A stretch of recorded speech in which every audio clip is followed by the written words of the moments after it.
Welcome to the Inspiring Marriages Podcast.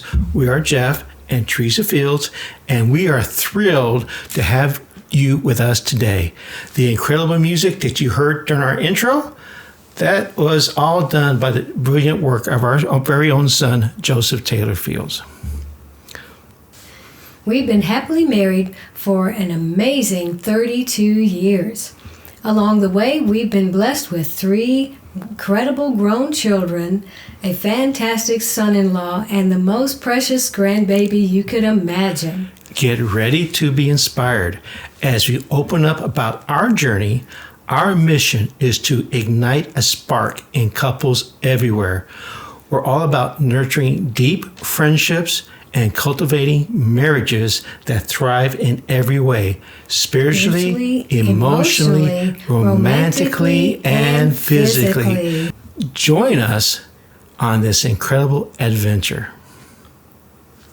Be sure to check out our website at inspiringmarriages.net. Dive into all our previous episodes with detailed show notes that enrich your listening experience.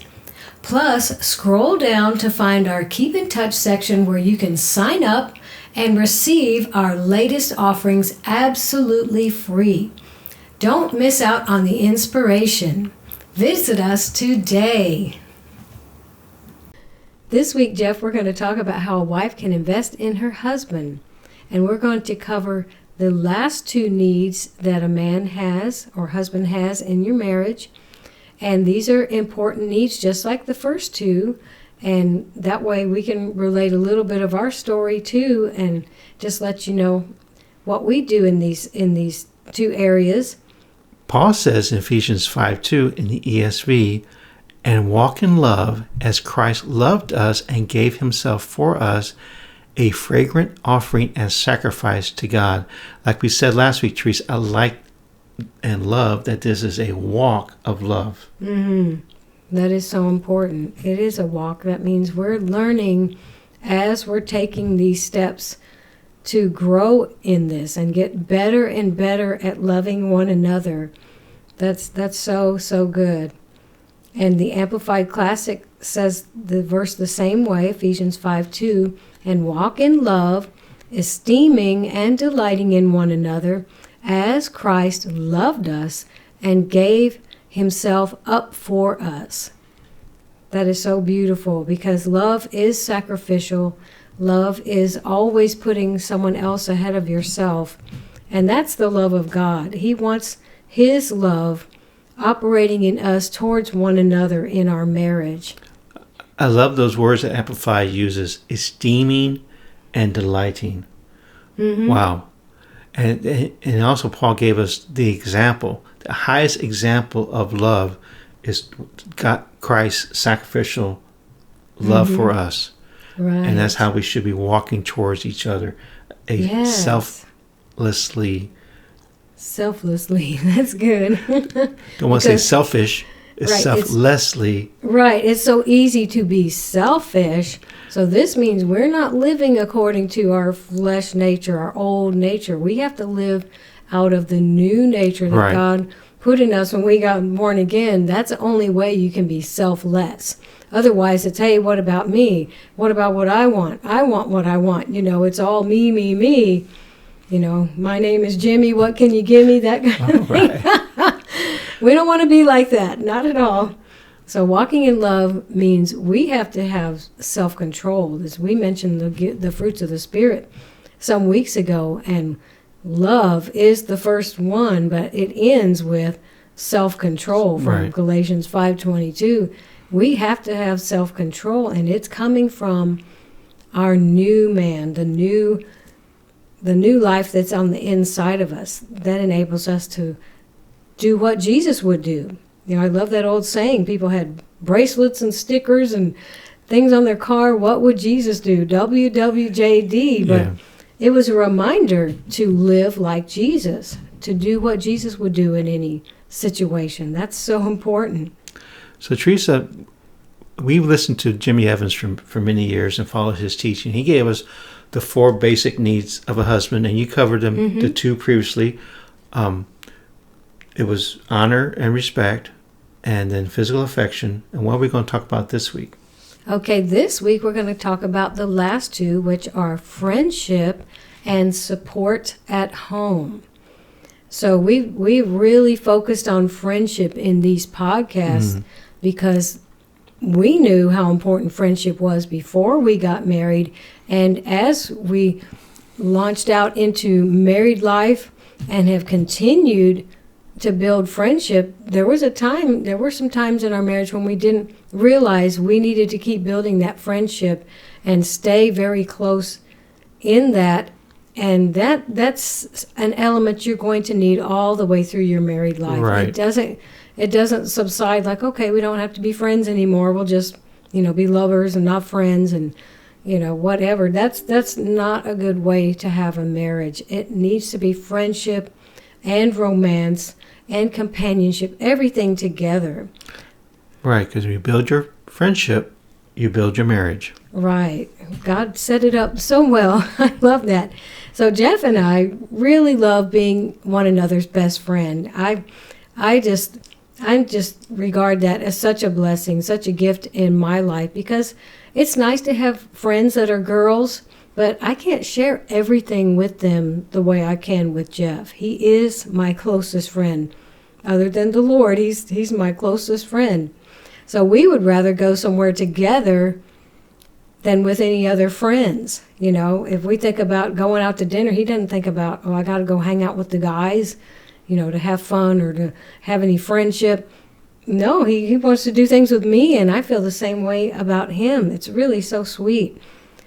So to demonstrate friendship for your husband, this might be new to some wives. We know that guys like things that guys like, and usually women are doing things that are more like, decorating or making cakes or, I'm not trying to put women into just a category, but we have different likes and dislikes. But it's so helpful if wives, as Jimmy Evans has recommended, take an interest in one of your husband's hobbies or activities that he likes to do. If he loves going to baseball or football games, then you don a jersey and you go with him. Hey, let's go to the game. Be happy about it, enjoy it. And, that's friendship time for both of you. And you might see a side of him you haven't seen before. He might be a raving fan, Right. It might be other things. It might be fishing, or it might be hunting, or it might be, woodworking, or just it's just all different types of interest that your husband may have. Take an interest in it. Now, you may not go hunting, or you may not go fishing, but you might want to go out with him and just sit with him and while he fishes, or while you fish with him, and or hunting, you may want to go with him, and it's just something that take an interest in something that interests him. That's right, and he will enjoy your companionship, and he will enjoy and delight in you taking an interest in something that he has an interest in. That's right. That's right. I mean, if he's really into a certain team and, this game getting up to the World Series, like baseball, and like, I know when we've watched games, I'll ask him, well, what does that mean? What is that about? How come they did this in the game? And he can talk about it, and, hey, I learned something I didn't know, and it's building our friendship. I don't want to just say, they shouldn't do that. I think that's wrong. Well, I don't understand the game if I'm saying that. I want to enjoy it along with him. And it's fun. It is really fun. And you learn some things. Get out of your comfort zone. That's part of being selfless. Get out of your comfort zone, because I know he'll go antique shopping with me, and that may not have been something he cared for before. But if I'm on my own, enjoy it now. I'm not going to an antique shop. If I go on a business trip in my free time, I'm not going to an antique shop, but I'll go with her. Right. And keep my eye out on things that she might like. Hey, look at this booth over here. It has this. And she, I like that. So, because I keep out looking for things that she might delight in. Mm-hmm. Right. So if he can do that, I can certainly, do things that he likes and come along with him. Even if I don't want to do that activity, I can still come along with him. And, hey, I'll watch you, honey. I'll cheer you on, Yeah, maybe he plays in a church softball league. Right, or he might play in a team. Go cheer him on. Go cheer him on. Oh, yes, absolutely. Or maybe he plays golf. Mm-hmm. And maybe you can play with him or not. Or just spend time with him. That's right. That's right. It's so important. Just spending time together, taking interest in what is interesting to him. That's so good. So I have a couple of quotes from Jimmy Evans. I didn't want to quote the whole article because the article I was reading about these needs of the husbands, the 4 major needs, it was so good, but I didn't want to, use all of his wording for everything. But here's the first one that Jimmy Evans had in the article that I really wanted to bring into this part of it. Men want to be best friends with their wives. That is so true. And I'm thankful that we already had that when we got married, but not everybody has that. They've just focused on romantic, interest and romantic involvement, and they may not have known how to take an interest in what interests each other. May have been pretending to like something when they were dating and didn't really like it at all, But now we can find some common ground and, give that support and that friendship when he's doing something. We had dear friends George and Linda Seller, and he had a quote. Oh, they were madly in love. He said, "I'd rather do nothing with my wife than anything with anyone else." Oh, that's great. I had forgotten about that. Yeah. That is a really great quote. That is good, honey. You have to include that in the notes. Yeah. So this is something that you may not realize, wives, but Jimmy Evans says this: your husband will never be as open with you as when he's having fun with you.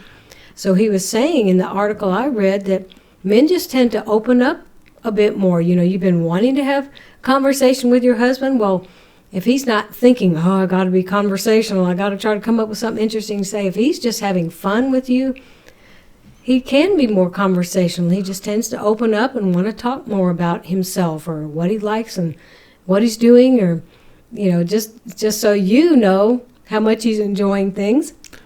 Right. That's really neat. And we've had marriage builders or friendship builders, talking about putt-putt or maybe want to play frisbee or, just going on walks together, tennis or badminton or just, not the tennis level badminton, which looks right, or, not serious. Yeah, sorry. Or badminton, not the Olympic level badminton, where they just hitting those birdies like, I don't know how fast they're going. I can't even see them. They're serious badminton players, but just fun things, yes. with your spouse. Mm-hmm. That's so true. You can even try a new activity together you've never done before. Right. That's even, it can be fun and funny. Yay, this was great. Bowling, anything. Bowling. That's right. So Jeff and I have great times of conversation. We're just doing something for fun. And we mentioned some places we like to go and things we like to do. And I've actually learned new things about Jeff while we're just driving around on the way to go somewhere, or we're enjoying an activity together. So, men just are at a more comfortable place like that. They can open up more and talk more. So if you want more conversation from your husband, this is it, ladies. It's a great way to have some more conversation and get to know each other even more. Very good. Mm-hmm. So the fourth need I'm going to address that husbands have is support at home. So these 4 needs that we've been talking about are all based on teaching from Jimmy Evans, and he's had a ministry for decades about marriage, and this great series and teaching on TV and books that he's written. So much material that you can look for whatever you need in your marriage. But this one, we might take for granted, ladies. Men really need support at home. So wives, we have a gift of making a house into a home. if you married a guy that's been a bachelor for a while, his home, his apartment, or wherever he lived before was pretty sparse, right? Or his idea of decorating his posters. Right. Movie posters or rock posters or something. Right. So, we can have that nesting gift. It's called a gift of nesting by some people. Even if you didn't realize it, and you have comfortable furniture and pillows and decorative touches in your home, you like pictures. Now, Jeff's even gotten great at this, wanted to have pictures in our home. I think I rubbed off on him, or maybe it was a gift he didn't know he had. But, that makes it like a peaceful haven for your husband to come home to. That's so special and so important, because it's really helpful for him to come home and find order and peace rather than chaos and noise and all the things that he deals with in the world. And of course, if you're a working wife, you deal with those things too. So you want your home to be peaceful and calming and a place you can relax and enjoy together.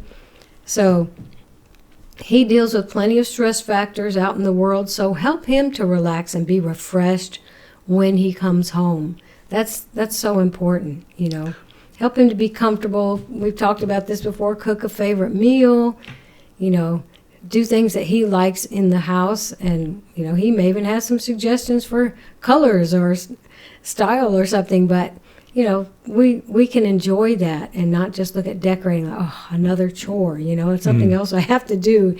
No, we're doing this to be a blessing and make the home inviting and relaxing. Right. I think that's so good. We don't want to misinterpret this as cleaning, sewing, and cooking. Right. I mean, that's not the kind of support we're talking about. Women in general have a great understanding of which colors go well together and what colors look good in a home. So this is like transforming your house into a home and just giving that great feminine touch give your home character and make it yours. And so that's what we're talking about, not necessarily cleaning, sewing, and cooking. That's not what we're talking about. That's right. That's so good. And, like you had mentioned before, it's not entirely up to the wives to keep the house clean and take care of the children and do everything and let the husband just veg out, Right.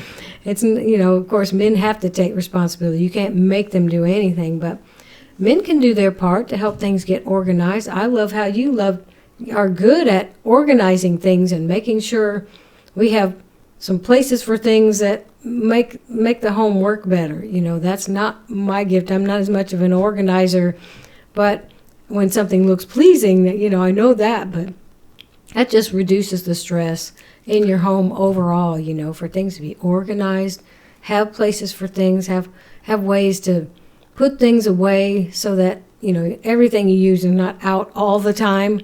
I mean, it's really easy to do that, but your house is not very relaxing that way.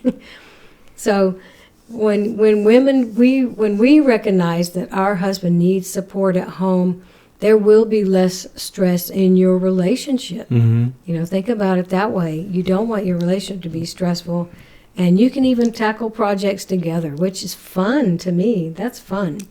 Right. It's always fun just reorganizing your closet together, or rearranging your bedroom together, or getting organizing your storage, in your closets or somewhere else. Just getting things in your house more in order, I guess. Yes, that's right. A place for everything and everything in its place. Right. That's what I was trying to think of. That's it. Exciting news. You can catch our audio podcast on Apple Podcasts, Spotify, and Amazon Podcasts. We would love to hear your thoughts, so please leave us a review. Do you prefer watching? Head on over to YouTube and search for the Inspiring Marriages channel to see us in action. And for the ultimate convenience, listen with your smart devices. Just say, Siri, play the Inspiring Marriages podcast. Join us wherever and however you prefer to tune in. Teresa, we have a marriage builder for this week, and it is to visit a nearby historic site. Now, this might be a Civil War battlefield, or it might be a historical house, or it could be a Revolutionary War battlefield, or it can just be something that's happened nearby to where you live that is historic. Right. Sometimes it's a farm or a plantation. I know when we used to live in Georgia, there was a farm. I'd always see the sign for it, like, we need to go to that place. And it actually, I think it was like a historic house on that site, but we didn't go there. But we have made a point of going to some historic houses, like if we happen to be in a city we haven't been in before. Wow, we see there's a tour in a historic mansion. Yes, let's go. It's just so amazing what you can learn and just discover things you didn't know about, learn about people in history that you didn't know about. I just love that. I used to be kind of a history buff, and even though I didn't memorize everything really great, I just loved history. It's so important because we don't want to lose sight of history. Whether good or bad things happen, we need to know. Right, we need to know. So not all history is good history, or what things that we would give an example of how we should live, but it's a way of learning from the past. Yes, so we don't repeat those mistakes. And it's unfortunately, slavery was a part of the United States until it was a war was fought to end it. The only time in history where a war was fought that ended slavery, right, or anywhere in the world, it was done here. As bad as slavery was, there was a war fought that ended slavery in the United States. So that's part of our history. And we can go back and we can learn about that history and visit historical sites and historical mansions. That's really great. If your kids are along too, I know it's a friendship builder, marriage builder, but even with your kids, it's so great if they get to go see something instead of just reading about it in a book. Just like it would be for us. I mean, I'm like a kid. When you go to a place like that, I want to see this, I want to see that. What kind of dishes did they use? What kind of tools did they have? How did they do things that we do today? How did they live in those small beds? Yeah, those little small beds. How did they sleep on those? Or little short chairs. Short chairs, and you're like, wow, this is really smaller than I expected. And you learn, like they had these ropes. Right. Instead of a box springs, they had these ropes, and they would have to tighten those ropes to keep the bed firm. And there's just different historical houses. The little White House in Georgia, where FDR stayed near Warm Springs for treatment for his polio. It's like a little White House away from the White House, and just little places. And there was like a Chief Van House in Georgia, where it was the last one of the last Cherokee chiefs.